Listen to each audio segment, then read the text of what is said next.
chrétiens, les prédicateurs de l'évangile de prospérité, font un deal avec Satan, le prince des ténèbres. Voici leur deal. Satan. Envoyez-moi des âmes sous le manteau de l'évangélisation, et maintenez-les dans l'impureté, l'ignorance, et la séduction. Faux évangiles, hérésies, fables, contes.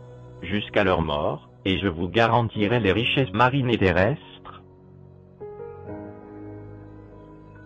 Chrétiens, il y a des rois, et des rois clés dans les supposées églises évangéliques. Ils se font appeler fondateurs d'œuvres. Shalom à tous, mes frères et sœurs en Christ, et à vous qui recherchez la lumière de Dieu en ces temps de la fin. Toute l'équipe de Jesus Christ Soldier vous présente, le pasteur Raymond Bouvier, véritable et authentique serviteur du Seigneur Jésus-Christ, notre Sauveur et grand Dieu incarné. Ceci n'est pas une élévation d'homme au détriment de Dieu, ni moins une flatterie, mais nous rendons témoignage, de même que les disciples des villes de Lystre et d'Icône, dans le livre des Actes des Apôtres, rendirent témoignage de Timothée, sachant que de tels hommes méritent d'être honorés, pour ce qu'ils font, et continuent de faire pour le corps véritable de Christ. Les prophéties, concernant l'apostasie sont bel et bien sous nos yeux. C'est là le sujet que nous exposera le pasteur, dans cette conférence de 2 parties.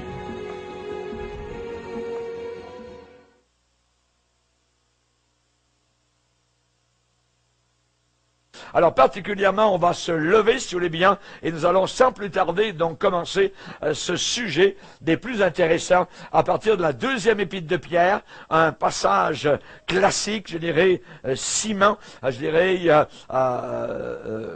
dans la 2e épître de Pierre, au chapitre 2, et à partir du 1er verset.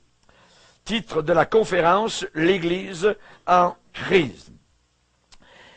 Il y a eu parmi le peuple, c'est-à-dire le peuple d'Israël, le peuple de Dieu, de faux prophètes, des prophètes qui étaient faux.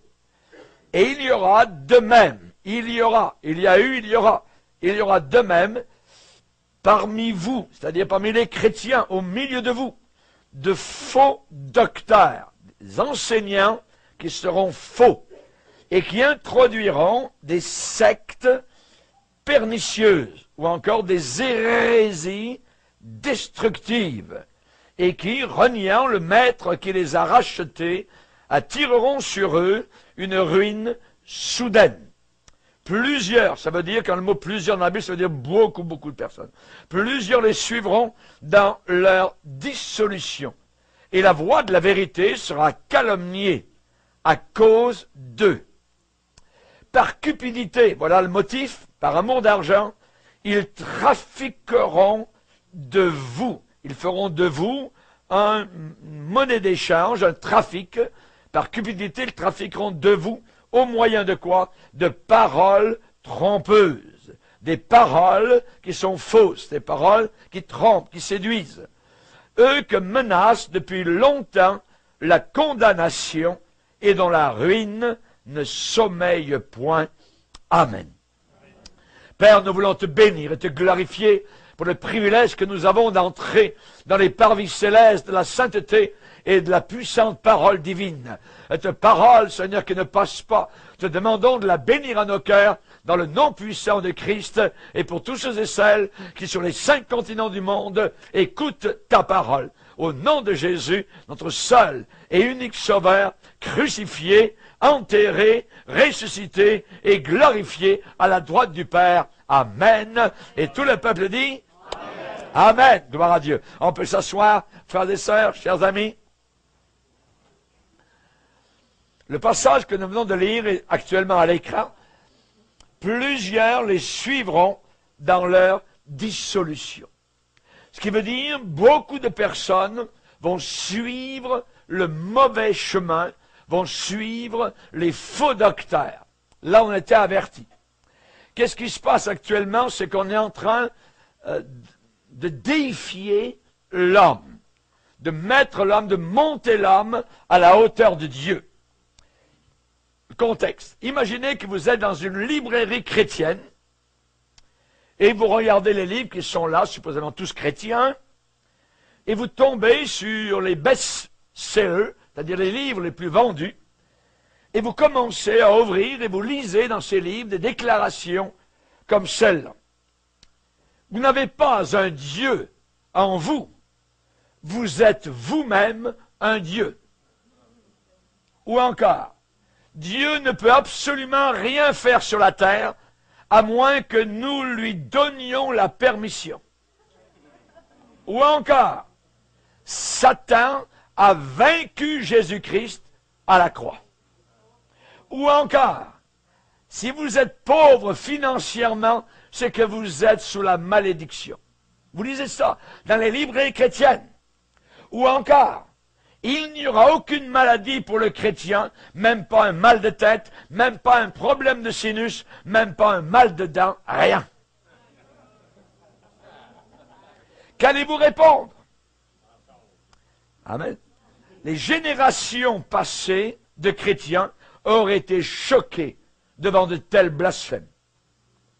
Mais cependant, de telles déclarations sont communes aujourd'hui dans les livres supposément chrétiens, dans les programmes de radio, de télévision chrétienne qui ont envahi l'Église de Jésus-Christ. Ces enseignants, ces docteurs, je dirais ces faux docteurs, ont envahi l'Église sous la bannière de Jésus et le Seigneur. Ou encore, le mouvement du Saint-Esprit. Ces enseignants conduisent des milliers de chrétiens imprudents, crédules, qui ne se doutent de rien, ils les conduisent loin de Jésus-Christ. Et ils les dirigent où? Ils sont en train de les diriger dans le royaume des sectes. C'est-à-dire que les sectes maintenant sont entrées à l'intérieur de ce qu'on appelle corps de Christ. Sonnons l'alarme. Sonnons l'alarme. Que l'Église de Jésus puisse prendre position ferme. Pourquoi? Pour la foi qui a été transmise aux saints une fois pour toutes. Une fois pour toutes. Notre évangile n'a pas besoin de modification, de modernisation. Nous devons le garder au contraire tel que nous l'avons reçu depuis 2000 ans, sans y toucher. Sinon, nous aurions cru pour rien. 1 Corinthiens, chapitre 15. Alors qu'il est encore temps, afin d'éviter un désastre aux proportions inimaginables. La parole de Dieu nous demande, en disant, je vous exhorte, c'est Jude, je vous exhorte à combattre, ça veut dire, il y a un combat, il y a une lutte, il y a une difficulté, il y a une opposition, il y a un empêchement à combattre pour la foi. Quelle foi? La foi qui a été transmise aux saints une fois pour toutes. Donc, je dois combattre. Raison pour laquelle, dans la Bible, on me décrit ayant un casque, une épée, une armure, soldat. Un soldat qui ne reste pas à la caserne, mais un soldat qui combat les faux prophètes, qui combat l'erreur et qui se tient sur le domaine de la vérité. Walter Martin, un grand homme de Dieu, a déclaré « La controverse, à cause de l'amour de la vérité, est un commandement de Dieu. » La controverse, à cause de l'amour de la vérité, ça c'est un commandement de Dieu. Il faut confronter, il faut faire un face-à-face avec ce cancer mortel qui ravage actuellement le corps de Jésus-Christ. Et si ce cancer n'est pas arrêté maintenant, les conséquences pour le christianisme seront catastrophiques dans les années à venir. Catastrophique n'est pas une exagération. Il y a des prédicateurs, des enseignants qui ont beaucoup d'influence aujourd'hui dans le monde et qui utilisent les ondes, les livres, les magazines, la télévision, les satellites, Internet, la radio, tout cela, pour tordre littéralement le concept biblique du Créateur. Et pour faire la promotion de doctrines, d'enseignements anti-bibliques, hérétiques, qui défient même toute imagination. Le résultat, c'est que il n'y a rien de moins actuellement qu'une sorte de subversion systématique de la foi chrétienne historique. C'est un cancer, cependant, qui a une guérison, qui a un médicament, qui a un remède, c'est exposer, dévoiler les ténèbres en pleine lumière. Paul parle à Timothée en disant, le Saint-Esprit dit expressément que dans les derniers jours, beaucoup abandonneront la foi biblique pour s'attacher à des esprits séducteurs. Et il va expliquer, et ensuite il va dire à Timothée, en exposant ces choses, en expliquant ces choses, en enseignant ces choses, en dévoilant ces choses, aux frères, tu seras un bon ministre de Jésus-Christ. Alléluia. Chers amis, nous devons restaurer un christianisme qui a Christ au centre. Pas l'homme, pas vous et moi, mais Jésus-Christ doit être absolument donc au centre. En exposant ces choses aux frères, tu seras un bon ministre de Jésus-Christ, nourri des paroles de la foi authentique et de la bonne doctrine, du bon enseignement que tu as exactement suivi. C'est pas suivre, c'est suivre avec exactitude. C'est très important. Les sectes sont très dangereuses aujourd'hui et elles sont en train d'envahir l'Église contemporaine. Alors il faut dévoiler ces doctrines fausses qui sont séduisantes, qui sont empoisonnées de ce qu'on appelle le mouvement de la foi, ou encore charismatique. C'est un mouvement très dangereux. Quand vous avez de l'or dans les réunions qui vous tombe du plafond, quand vous avez les mains pleines d'huile, comme si vous allez plonger vos mains dans l'huile d'arachide, et là vous dites Dieu est parmi nous, c'est merveilleux, c'est tout. Là on a des problèmes, on est dans les sectes, on est dans l'occultisme, on est dans le spiritisme, on est dans la superstition catholique, et ainsi de suite. Le royaume maintenant est une fausse doctrine. The kingdom now est une fausse doctrine. L'armée de Joël, voyez, avec Rick Joyner, l'évangile de prospérité. Actuellement, au travers de la terre, le 3/4 des chrétiens s'attendent à ce que Dieu leur donne de l'argent. Ils viennent à l'évangile en croyant que Dieu va leur remplir les poches. On appelle ça l'évangile de prospérité. Voyez, c'est abominable. Les gens croient ça, les chrétiens, autour de vous. Pas là-bas aux Indes uniquement, juste à côté de vous. Les gens croient cela, et peut-être vous le croyez. Les liens ancestraux. Les liens ancestraux. J'ai un livre entre les mains, les liens ancestraux dévoilés. En réalité, il tient, ceux qui écrivent ce livre-là, Karambiri, Monsieur Haller, Snanouj, Rémi Bale, tout ça, ils enseignent que oui, c'est très beau, Jésus nous sauve, mais vous avez ensuite, une fois que vous êtes sauvés, vous avez des liens ancestraux, parce que votre arrière-grand-père, parce que il y a 10 générations, il y a eu du péché. Le sang de Jésus n'est pas suffisamment capable de vous briser, évidemment, donc ces péchés. Alors, ces gens-là délivrent, chassent les démons des chrétiens. C'est abominable. Il y a ceux qui croient, mais qui ne croient pas à la Trinité, que nous devons dénoncer, comme Branham et Jésus seul. Voyez, et tous ces gens-là, évidemment, doivent, évidemment, être dévoilés. On a besoin, dans l'Église de Dieu, d'un bon coup de barre radical pour ramener le navire dans la bonne direction et pour éviter, évidemment, donc, se trouver devant un terrible danger, un iceberg qui peut être juste devant nous, et tout le monde est en train de danser, de rouler, de rocker à l'intérieur du bateau, alors que nous sommes en face d'un immense danger. D'un immense danger. Oui.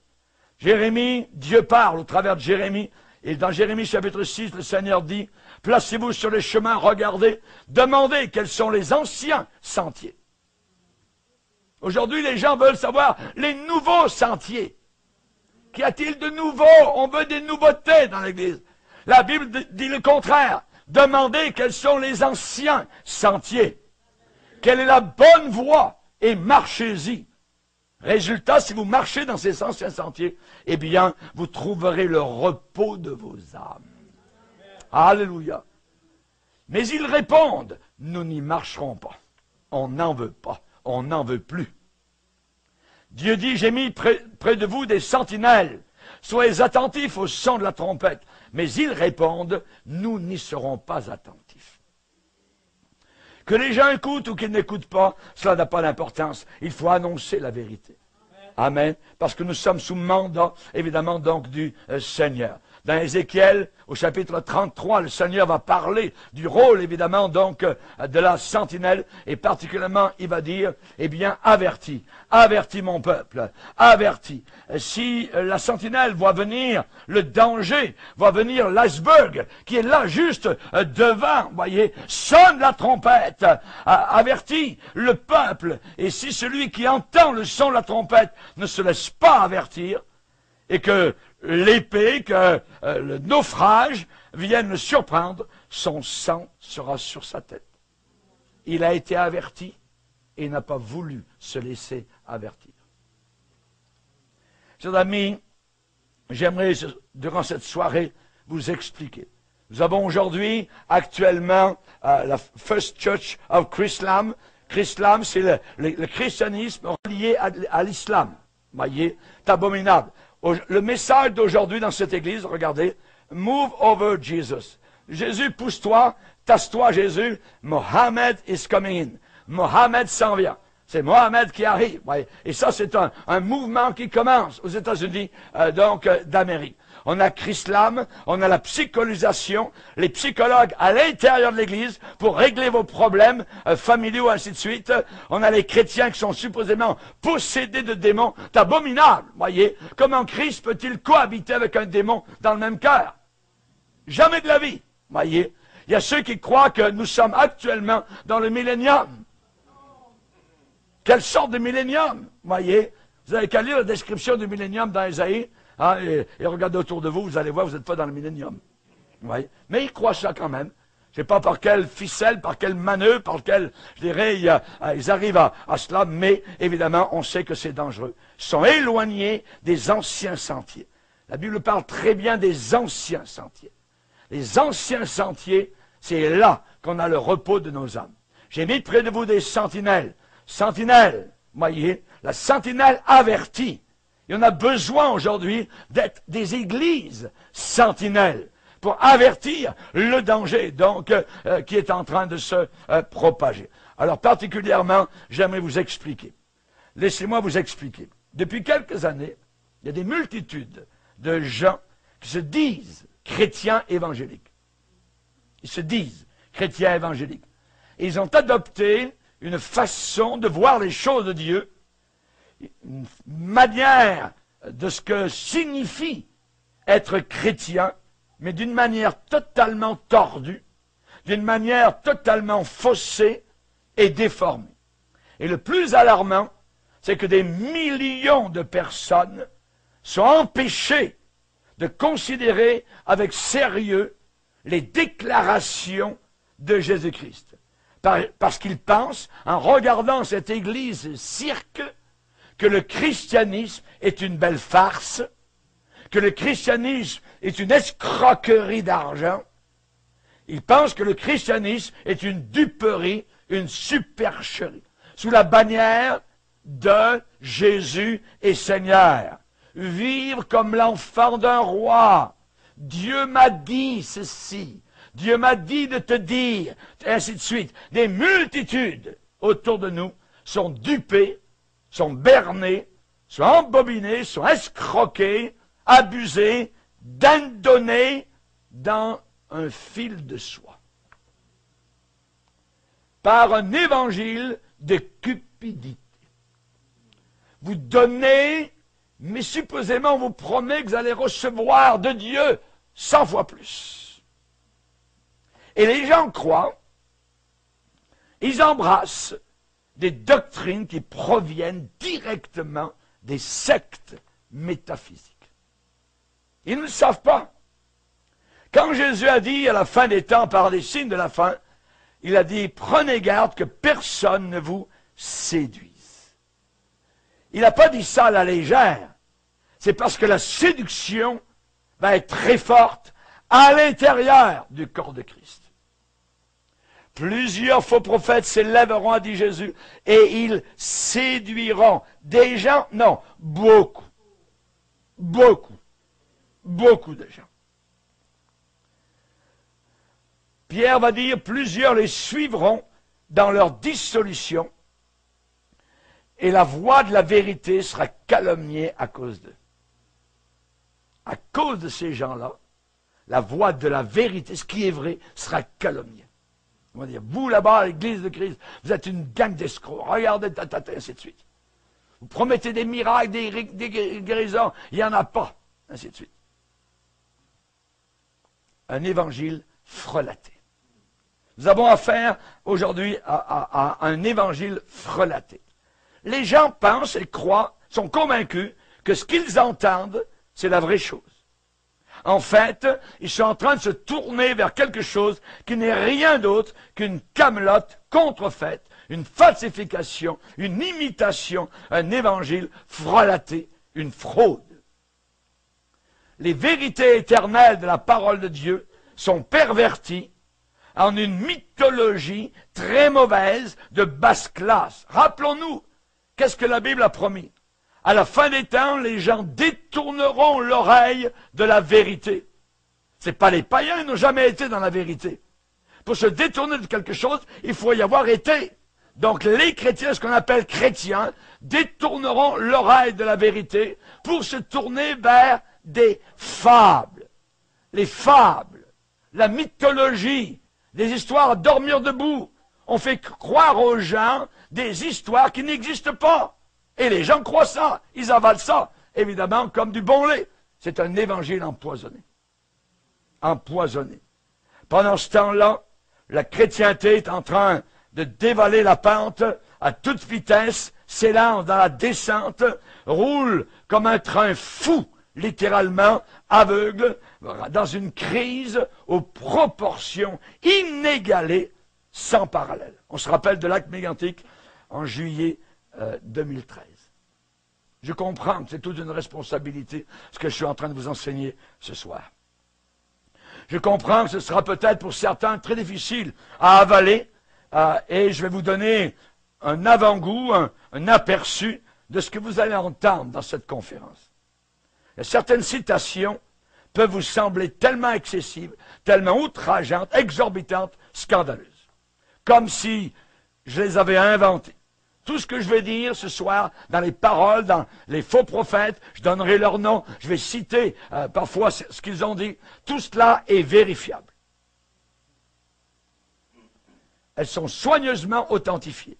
Ces paroles sont sorties directement des lèvres ou du crayon d'un groupe d'hommes ou de femmes qui se sont autoproclamés prophètes des jours modernes. Et ce sont eux, ces apôtres autoproclamés, qui sont en train de conduire l'Église de Jésus-Christ dans le royaume des sectes.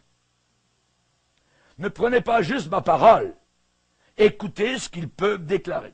Par exemple, Kenneth Copeland a déclaré « Satan a vaincu Jésus-Christ sur la croix ». Il me semblait que la Bible disait le contraire, que c'était Jésus qui avait vaincu Satan à la croix. Un autre qui s'appelle Maurice Cerullo, en conversation avec John Avanzini. Il converse avec John Avanzini et il y a des milliers qui sont en train de l'écouter prêcher à la télévision. Et Maurice Cerullo dit, vous n'êtes pas en train de regarder Maurice Cerullo, vous regardez Dieu. Vous êtes en train de regarder Jésus. Attends. Quand tu me regardes, tu regardes Dieu, tu regardes le Christ. Si vous ne saviez pas à quoi ressemblait le Christ, vous l'avez sous les yeux. Benehin a dit, jamais, au grand jamais, n'allez vers le Seigneur en disant, si c'est ta volonté, ne laissez pas sortir de tels mots destructeurs de votre bouche.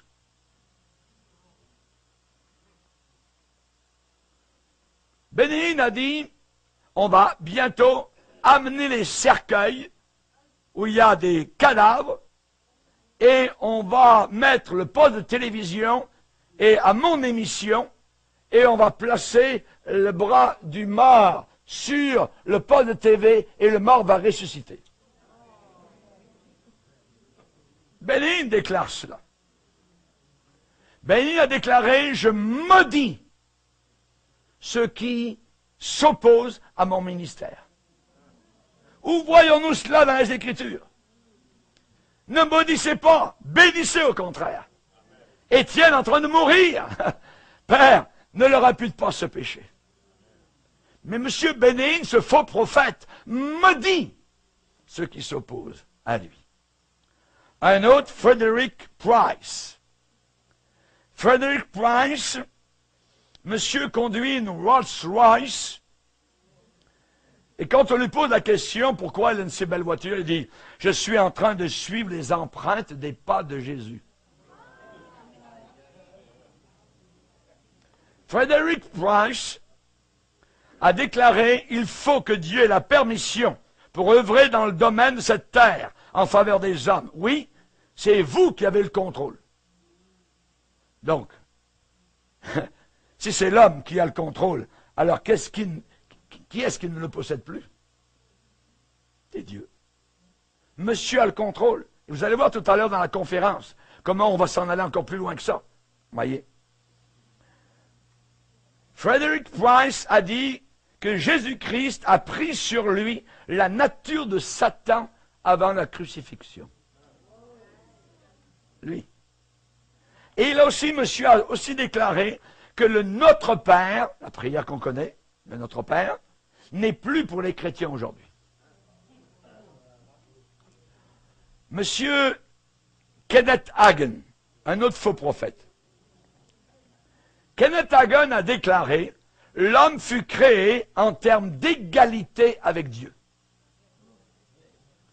Et l'homme pouvait se tenir dans la présence de Dieu sans aucune conscience d'infériorité. Donc l'homme est égal à Dieu. » M. Hagin déclare ça. Il est mort. Je ne sais pas s'il dirait encore ça aujourd'hui. Lui, il a dit, si vous êtes pauvre financièrement, c'est que vous êtes sous la malédiction. Allez dire ça à des millions de chrétiens en Afrique et en Asie qui ont 2 $ par jour. Et cela, c'est uniquement le sommet de l'iceberg, sur lequel le paquebot de l'Église est en train de heurter avec sa coque qui est en train de se déchirer dans ces jours de la fin. La grande menace, elle vient, oui, de l'extérieur au corps de Christ, par le système des sectes, système occulte, et nouvel âge, et c'est certain que c'est un danger. Attention aux sectes égarées, vous trouverez absolument de tout dans une secte, sauf la sortie.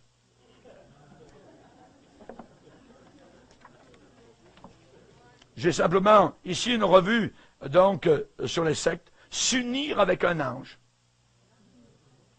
Un grand rassemblement pour vivre en harmonie avec le monde divin. Voyez, recevez des enseignements exceptionnels sur l'origine de la création du monde, sur les forces qui gouvernent le monde et le pouvoir de l'homme de changer sa destinée.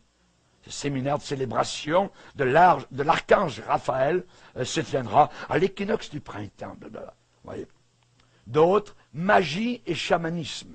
Voyez. L'archange Gabriel, gardien de la paix intérieure. L'art de l'éveil conscient, la théorie de Dieu, quand la physique quantique bouleverse la spiritualité. Le monde des sectes est en train de remplir. Et nos gens autour de nous s'en vont dans ces enseignements par centaines, parce qu'ils recherchent. Ça, c'est les sectes extérieures. Mais il y a un danger aussi maintenant à l'intérieur du corps de Christ. Et ce cancer mortel est représenté par les citations que je viens de citer. Et ce soir, nous allons faire une biopsie, voyez, un prélèvement, un examen au microscope. On va faire une ponction, voyez, parce qu'il y a beaucoup de cellules mortes et cancérigènes à l'intérieur du corps de Christ.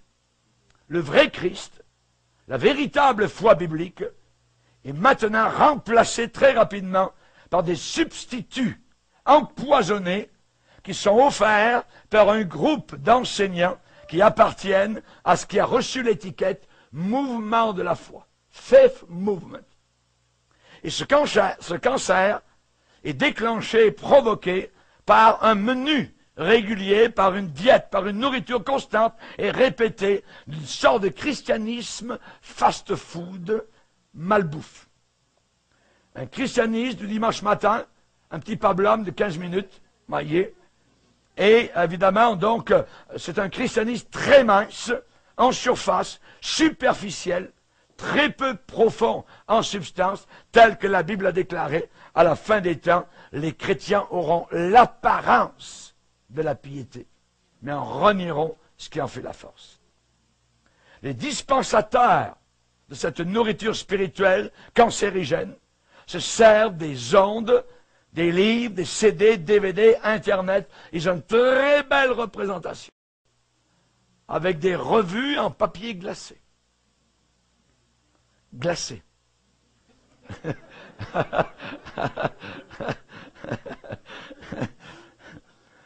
Évidemment, les gens qui croient tout, crédules, les simples d'esprit, les gobeurs, les imprudents, les naïfs, hein, ceux qui ne se doutent de rien, ne sont pas poussés à aimer Jésus-Christ, mais ils aiment ce qui est sur la table, ce qui leur est présenté. C'est une catastrophe. C'est une apostasie. Mais le Seigneur nous l'avait dit que ça viendrait à la fin des temps.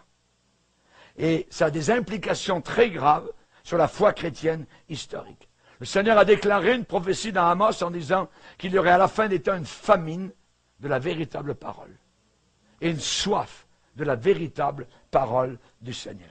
Et pour éviter de passer à côté de cette crise, eh bien, il faut absolument changer notre façon de percevoir Dieu comme étant un moyen pour une fin.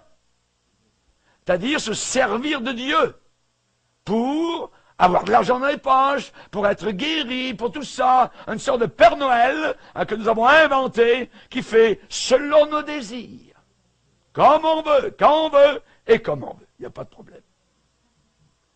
Amos 8, versets 11 et 12, « Les jours viennent, dit le Seigneur, où j'enverrai la famine dans le pays. Non pas la disette du pain, soif de l'eau, mais la faim, la soif d'entendre, entendre les paroles de l'Éternel. Ils seront alors errants d'une mer à l'autre, du septentrion à l'orient. Ils iront çà et là pour chercher la parole de l'Éternel. Et ils ne la trouveront pas. » Ils sont venus par milliers à Toronto il y a quelques années. Les avions étaient remplis à partir de l'Europe, la Suisse, pour aller rouler par terre, pour aller trembler, pour se faire chasser quelques démons. Ils sont retournés chez eux totalement, je dirais, la queue entre les pattes. Rien. Il n'y a rien là. Chers amis, nous avons besoin de reconnaître qui il est, notre Dieu. Et nous avons besoin de passer d'une théologie qui est totalement basée sur des perspectives temporaires de la terre à un enseignement basé sur des perspectives éternelles. Le but de la vie chrétienne, c'est pas la terre, c'est d'aller au ciel. C'est de vivre pour l'éternité dans la présence du Seigneur. Nous ne regardons pas aux choses visibles, mais à celles qui sont invisibles. Car les visibles sont passagères, mais les invisibles sont éternels. Éternels. Et ce changement ne s'opère pas facilement, parce que ceux qui nourrissent ce cancer occupent certains des postes les plus puissants du christianisme. Ils ont leur pouvoir, ils ont sur leur contrôle de très grandes ressources financières. De très grandes ressources financières. Et ces gens-là sont prêts à perdre, je dirais, des millions de dollars s'ils sont dévoilés. Ils sont prêts. Nous avons là ici Joel Osteen, son épouse, vous voyez, qui fait partie des faux prophètes. Lui, il croit que les homosexuels peuvent aller au ciel, il croit que les mormons sont chrétiens. Tout cela.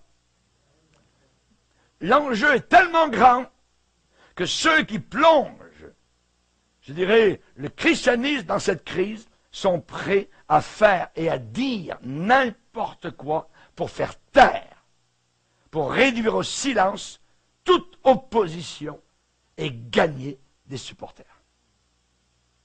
On va parler ce soir environ d'une douzaine de ces faux docteurs, tels que décrits dans 2 Pierre chapitre 2, du mouvement de la foi les plus influents actuellement sur la scène mondiale. Et il y a un bien plus grand nombre, évidemment, qui pourrait être cité. N'oubliez pas que tous ces gens-là ont toute une série d'imitateurs au travers des 5 continents du monde. Des imitateurs. Et ce n'est pas tout ce qu'ils disent et enseignent qui est faux. Parce que si ces hommes, je dirais, ne faisaient que promouvoir de l'erreur, tout de suite ça serait visible. Et évidemment, donc, ils rétréciraient très rapidement jusqu'à devenir insignifiants. Ils prêchent une certaine partie de vérité, mais mêlée à de l'erreur. À de l'erreur.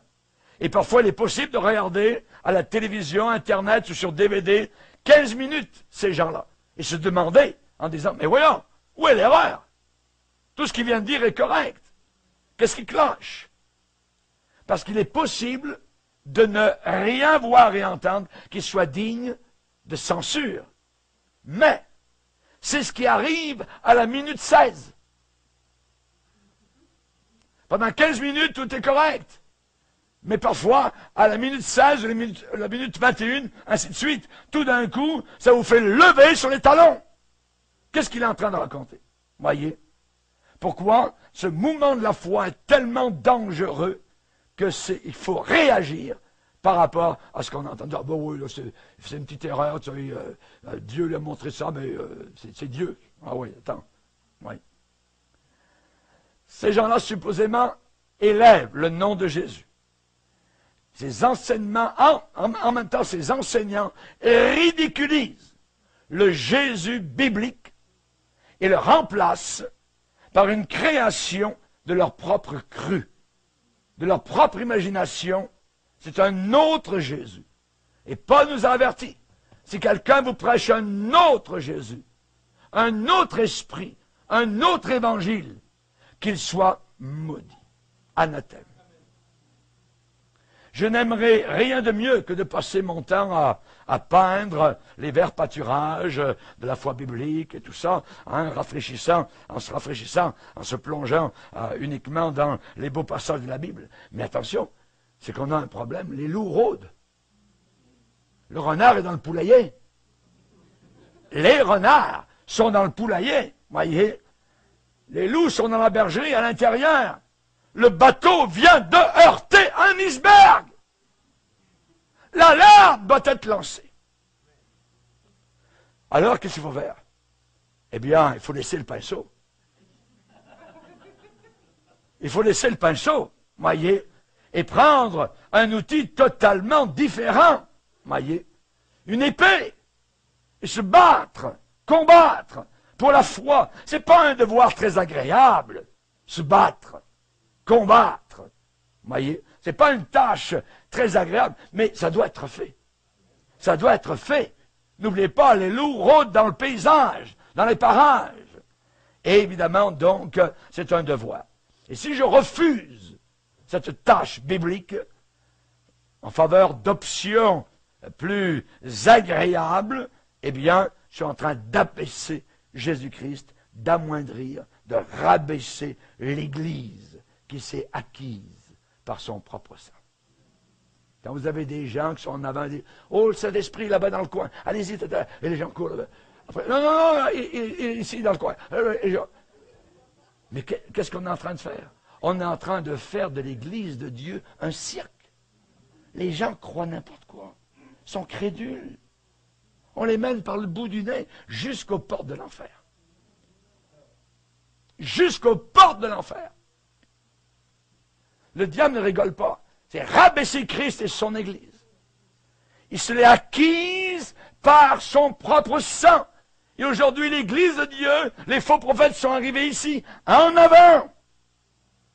Et ils prêchent à nos foules de chrétiens qui n'y voient que du bleu. La plupart des chrétiens, par exemple, qui ont regardé ou lu le livre de Rick Warren, n'ont rien vu. Rien, même des pasteurs. Il y a un livre qui est donné à tous les pasteurs pentecôtistes actuellement. Ça s'appelle Le mentorat des leaders. Et il y a un gars en première page qui parle de Rick Warren, directement. En le citant, c'est merveilleux, tout ça. Et Rick Warren dit, tous les pasteurs ont besoin d'un mentor. Et mon église à Saddleback ne serait pas où elle est aujourd'hui sans les hommes qui ont investi dans ma vie. Ce que Dieu a fait dans notre église depuis 30 ans n'est pas le fruit de mon intelligence, mais plutôt la contribution de grands conseillers. Donc, dès le début, toc, on place M. Rick Warren, qui est un faux prophète, comme quelqu'un de très bien. Et tous les pasteurs pentecôtistes ont ça entre les mains. Il y a des bonnes choses à l'intérieur, mais il y a des mauvaises choses aussi. On veut donner des ficelles aux chrétiens. Aujourd'hui, on ne veut plus prier le Seigneur, le chercher, sonder les Écritures. On est séduit, littéralement. Alors, évidemment, il n'y a pas d'autre choix que cette conférence. C'est la raison pour laquelle nous sommes écoutés sur les 5 continents du monde. Quand j'étais dans l'océan Indien, je leur ai donné l'heure et tout ça, et ils vont regarder cette conférence-là, même là-bas. Chers amis, que cette conférence soit utilisée de Dieu pour apporter un changement durable parmi tous ceux qui osent prendre le nom sacré de chrétien sur leurs lèvres. La Bible dit quiconque, n'importe qui prononce le nom du Seigneur, qu'il s'éloigne de l'iniquité, du péché. Du péché. Le titre de cette conférence, le christianisme en crise. Et ce n'est pas une exagération. Paul a parlé aux anciens, aux pasteurs d'Éphèse, en disant, prenez donc garde à vous-même et à tout le troupeau sur lequel le Saint-Esprit vous a établi, pasteurs, évêques, épiscopos, pour paître, nourrir l'Église du Seigneur qui s'est acquise par son propre sang. Et juste après, il va parler en disant, parce qu'il viendra un temps où il va s'infiltrer des loups au milieu du troupeau. Mes amis, le cancer que nous dévoilons est en train d'atteindre un stage critique, se répandre à vitesse grand V. Donc il faut recentrer le christianisme sur Christ. C'est lui qu'on veut connaître. C'est de lui qu'on veut entendre parler. Ne maudissons pas uniquement les ténèbres, mais bâtissons un phare. Un phare. L'Église est appelée à bâtir un phare au milieu d'un orage vraiment menaçant. Menaçant. Quand nous avons des faux prophètes comme Rick Warren, voyez, qui est en train, lui, d'englober, je dirais, toute la planète Terre, avec son livre Une vie, une passion, une destinée. À l'intérieur, il élève le catholicisme, il élève des gens, des dirigeants du nouvel âge, imaginez, et les gens n'y voient rien du tout. On ne parle jamais du sang de Jésus, on ne parle jamais de l'enfer. Hein, c'est un livre qui va dans le catholicisme, chez les baptistes, les pentecôtistes, anglicans, partout, hein, évidemment. Donc, ça fait partie de la montée de l'Église apostate de la fin des temps, l'Église antichrist. C'est, moi j'ai appelé ça un veau d'art moderne. Et j'ai fait une conférence juste avec ce titre, vous pouvez le demander, ça s'appelle le veau d'or moderne, et en 5 heures, je dévoile la fausseté de ce livre-là, et à la fin, je le jette à la poubelle, pour montrer qu'il ne vaut absolument rien. Un autre s'appelle Brian McLaren. C'est un pasteur dans la région de Washington, à Cedar Ridge Community Church, et lui, il a écrit un livre dernièrement, Une nouvelle sorte de chrétien. Ouais.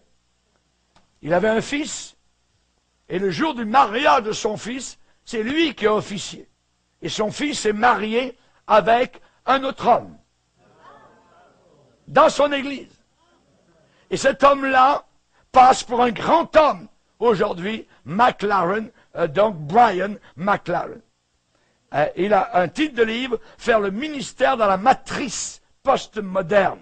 Ou réinventer l'Église. C'est totalement dégoûtant. C'est farfelu, c'est nouvel âge, il ne respecte pas la parole de Dieu, c'est un écuménique tout azimut, il n'y a pas d'enfer, il explique cela, et nous voyons donc, cela fait partie des grands noms aujourd'hui, et pouvait avoir son livre dans nos librairies chrétiennes. Je vais parler ce soir à 3 sortes de catégories de personnes. Pour ceux qu'on a égarés, et qui se sont joints au mouvement de la foi, font partie de ce mouvement-là. Je vais parler deuxièmement aux chrétiens qui croient à la Bible, mais sont soucieux et confus au sujet du mouvement de la foi. Et troisièmement, je vais parler aux observateurs qui sont à l'extérieur de l'Église chrétienne. C'est trois catégories de personnes. Mon cœur va premièrement vers ceux que l'on a égarés et se sont joints au mouvement de la foi. Ils sont sincères dans leur désir de servir le Seigneur, mais ils ont été dirigés dans un sentier qui conduit directement vers le royaume des sectes. Et je désire de tout mon cœur, désespérément, que ces croyants précieux puissent voir et comprendre la vérité de l'Évangile et échanger une foi chrétienne faussée, contrefaite par la vraie et la réelle foi. Ce genre de foi authentique qui a encouragé, qui a nourri, qui a fortifié des hommes et des femmes au travers de 2000 ans d'histoire. Nous avons derrière nous 2000 ans d'histoire. Il ne faut pas les oublier. C'est 2000 ans d'histoire à l'intérieur de la véritable Église de Jésus-Christ. Je vais parler deuxièmement aux chrétiens qui croient la Bible, mais ils sont embrouillés, ils sont soucieux, confus par rapport à ce mouvement de la foi des charismatiques. J'espère que cette conférence va régler une fois pour toutes des questions que vous pouvez avoir sur la véritable nature de ce mouvement et où il se place à l'intérieur du spectre chrétien. La réponse, c'est qu'il n'a pas de place. Il n'a aucune place à l'intérieur de l'Église chrétienne. Le mouvement de la foi fait partie autant des sectes que l'enseignement des Mormons, l'enseignement des témoins de Jéhovah, l'enseignement de la science chrétienne ou de l'hindouisme. C'est la même chose. C'est la même chose. Mais c'est un Christ, c'est un nouveau Jésus. Un Jésus aveugle, un Jésus impotent, un Jésus qui accepte le péché. Si quelqu'un vous prêche un autre évangile, qu'il soit anathème. Paul a dit, je combats pour mon évangile. Parce qu'il y avait d'autres évangiles qui circulaient, d'autres évangélions, d'autres bonnes nouvelles. Mais Paul combattait pour son évangile. Mon évangile, va dire l'apôtre Paul. Et je vais parler troisièmement aux observateurs qui sont à l'extérieur de l'Église chrétienne pour leur montrer que le mouvement de la foi ne représente pas le christianisme biblique. Plusieurs enseignants du mouvement de la foi ont été déjà dévoilés sur les télévisions nationales aux États-Unis, en France même. Ils ont été dévoilés, les prédicateurs de l'évangile de prospérité par les grands postes de télévision nationale. Et je veux proclamer haut et fort qu'il y a longtemps que le mouvement de la foi s'est éloigné du christianisme orthodoxe fidèle aux Écritures. N'oublions pas, c'est écrit, ils détourneront l'oreille de la vérité. On le vit maintenant. C'est pas, ça s'en vient, ou plus tard dans l'avenir, c'est là maintenant. Et c'est là depuis plusieurs années, plusieurs décennies même. Et j'aimerais vous dire que je veux faire une représentation correcte, biblique, du véritable christianisme. Nous avons déjà assez de problèmes, nous ne pouvons pas nous permettre d'être associés aux aberrations de la secte appelée mouvement de la foi. Écoutez les paroles de Jésus, de Paul, de Pierre, leurs échos nous parviennent au travers des siècles. Il faut changer de cap, tandis qu'il en est encore temps. Un jour, vous ne pourrez plus. Vous aurez tellement été séduits, vous ne pourrez plus changer, vous allez croire l'erreur. La Bible dit, puisqu'ils n'ont pas reçu l'amour de la vérité pour être sauvés, Dieu va leur envoyer une puissance, une force d'égarement. Ils ne pourront pas résister. Ils ne pourront pas remonter le courant. Une puissance d'égarement, et ainsi ils iront vers la direction, l'enfer. La secte du mouvement de la foi, pratique très très douteuse. Dans Matthieu 7,15, Jésus dit, gardez-vous des faux prophètes, ils viennent à vous en vêtements de brebis. Vêtements de brebis, mais au-dedans, ce sont des loups ravisseurs. Acte 20, c'est Paul qui dit, il s'élèvera du milieu de vous, voyez, des hommes qui enseigneront des choses hérétiques pour entraîner les disciples après eux. Et 2 Pierre, chapitre 2, nous l'avons lu au début, il y a eu parmi le peuple de faux prophètes, et il y aura de même parmi vous de faux docteurs, de faux enseignants qui introduiront des sectes pernicieuses. Donc ce n'est pas une très grande joie, évidemment, à sonner l'alarme, hein, mais c'est nécessaire. Il le faut. Et j'ai une très grande tristesse, évidemment, à cause des dommages, des torts. Même dans les familles, il y a eu des familles divisées totalement. Il y a eu des foyers disséqués par une fausse doctrine dans le moment de la foi. Des choses semblables arrivent. Beaucoup de gens ont déjà souffert de cela. Hein, que plusieurs brebis du Seigneur Jésus-Christ puissent être délivrées, arrachées, je dirais, secourues des griffes des faux docteurs. Il faut les arracher. Ils dévorent littéralement les chrétiens qui ne sont pas sur leur garde. Et Jésus a employé l'image de la brebis et des loups. Ils sont très dangereux. Ils arrivent avec un sourire. Mais si vous allez au fond, si vous les dévoilez, vous allez voir la colère qui va sortir. Et je l'ai vu, cette colère. Devant moi, des gens qui semblaient très très gentils, jusqu'au jour où vous dévoilez leurs péchés, leurs fausses doctrines. Vraiment, vous voyez les canines qui sortent. Ces gens-là changent la vérité en mythologie, en fable et en farce. Détourneront l'oreille de la vérité. Détourneront. Il viendra un temps où les hommes ne supporteront plus. Ne pourront plus supporter la saine doctrine. La doctrine de santé. Mais il y a la démangeaison d'entendre des choses agréables. Ils se donneront une foule de docteurs selon leurs propres désirs. Donc il faut avertir. Il faut avertir, voyez, détourneront l'oreille de la vérité. Vous savez, quand le Titanic était en train de couler, les garçons de service sont allés frapper aux portes de toutes les chambres. Ils sont allés frapper. Hé, hé, réveillez-vous, le bateau coule. Ouais. On vient d'arriver de la salle de danse. Ah ouais. Croyez pas. Ils ne croyaient pas. Frapper à la porte. Voyez. Le bateau est en train de couler. Nous avons aujourd'hui l'évangile de prospérité, particulièrement, qui est prêché. Cet évangile de prospérité, c'est « Je confesse, donc je possède ». Dis-le. Il faut que tu le dises. Tes paroles ont un pouvoir. Voyez. Donc, confesse.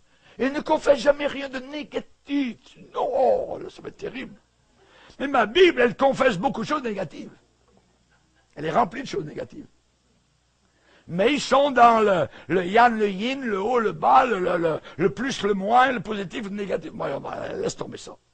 C'est un autre évangile. Alors, parmi ces groupes, j'en citais toute une liste. Vous avez John Avanzini. Vous avez Kenneth Hagin, père et fils. Le fils actuellement est à tête de Rhema Bible College. Voyez? Et ça, c'est la poubelle. Voyez, totalement. Vous avez Robert Tilton.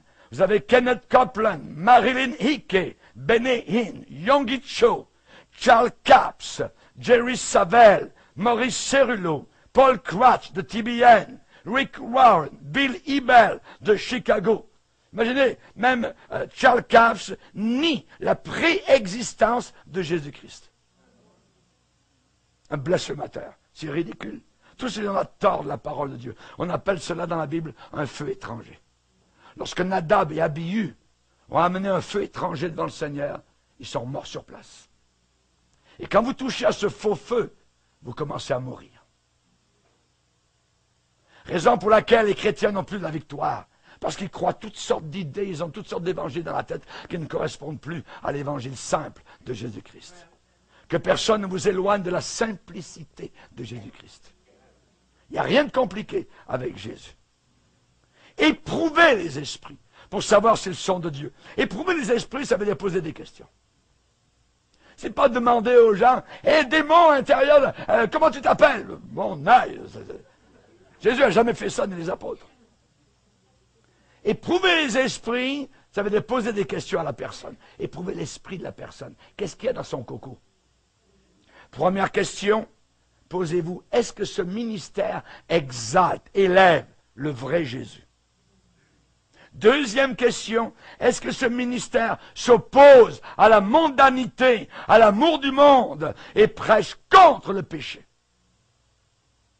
Troisième question, Est-ce que les gens sont dirigés, conduits à examiner les Écritures? Quatrième question, est-ce que la vérité est élevée? Cinquième question, est-ce que ce ministère produit en moi un amour pour Dieu et pour les autres? Éprouvez les esprits pour savoir s'ils sont de Dieu. Dans le mouvement pentecôtiste, il y a eu une femme qui faisait beaucoup de miracles dans les années 20. Aimée Semple McPherson. C'était une prophétesse, supposément, et pionnière fondatrice de l'église internationale Foursquare. Un jour, elle se baignait sur une plage en Californie et elle a disparu. Elle était connue de tous les États-Unis. Madame McPherson a disparu sur une plage de Los Angeles, 1926. Elle a réapparu quelques semaines plus tard et elle a raconté une histoire. Elle avait été enlevée au Mexique. Là-bas, elle avait réussi à échapper à ses ravisseurs. Elle était revenue à pied au travers du désert et maintenant, elle était de nouveau en Californie. Menteuse! Cette femme avait eu une aventure sexuelle avec un ingénieur de la station de radio où elle répandait supposément sa parole. Lonnie Freshby faisait partie du Jésus Movement dans les années 70. C'était un homosexuel pendant des années. Pourtant, il était bien connu. Il a travaillé avec Weinberg, avec Chuck Smith, ainsi de suite. Et il est mort du sida en 1981. Un homme de Dieu. Neville Johnson, pasteur très connu des ADD de Nouvelle-Zélande. Sa théologie, c'est qu'il avait une révélation très spéciale. Sa femme allait mourir. Dieu l'a montré. Dieu m'a dit, ma femme va mourir, et bientôt il serait libre de se remarier. Elle est allée avec une autre femme. Avant que sa femme meure. Elle n'est pas morte. Mais il a déclaré que Dieu lui avait donné une grâce tout à fait spéciale pour pouvoir participer dans des aventures extramaritales. C'est une grâce de Dieu. Peter Popoff, vous savez, les gens qui disent « Oh, Dieu me montre ici quelqu'un qui a mal dans le bras droit. » Puis là, révélation spéciale. Mon œil! Si vous avez une foule de 100 personnes et quelqu'un a mal à la tête, vous voyez?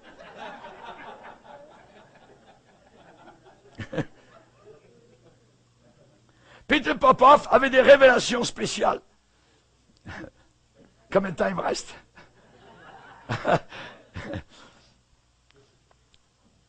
On n'ira pas plus loin. Je vais vous en parler à la deuxième partie. Amen. Que Dieu soit béni. Seigneur, nous te bénissons et te glorifions.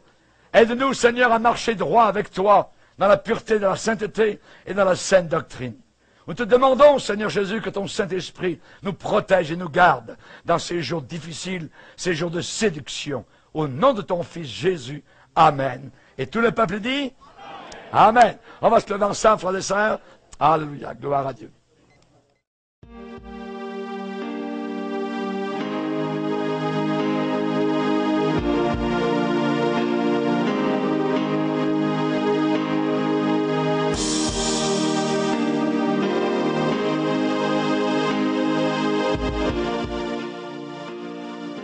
Chrétiens, quand les églises supposées évangéliques parlent d'unité avec l'église catholique romaine, elles se dirigent vers l'unité de toutes les religions.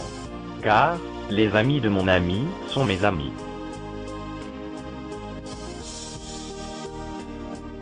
Chrétiens, Satan a laissé les grands prophètes, apôtres, évangélistes, pasteurs, docteurs, ministères et églises en paix.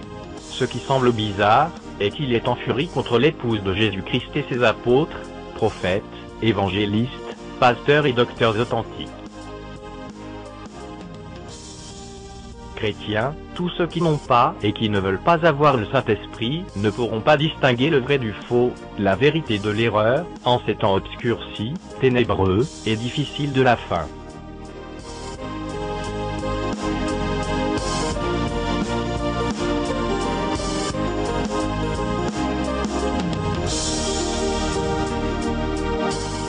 Que celui qui est sage prenne garde à ces choses. Que celui qui est intelligent les comprenne. Car les voies de l'Éternel sont droites.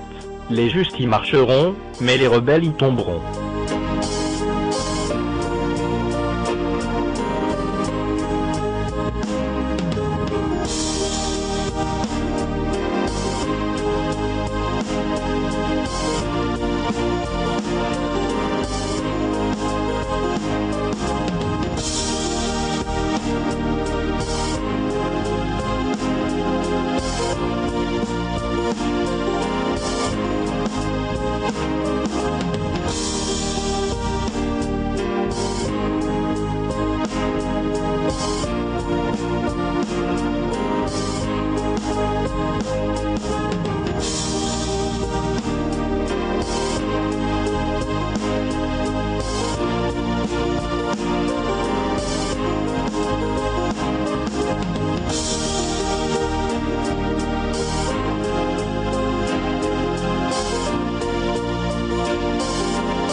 Shalom à tous. Et bonne suite de programmes sur Jesus Christ Soldier.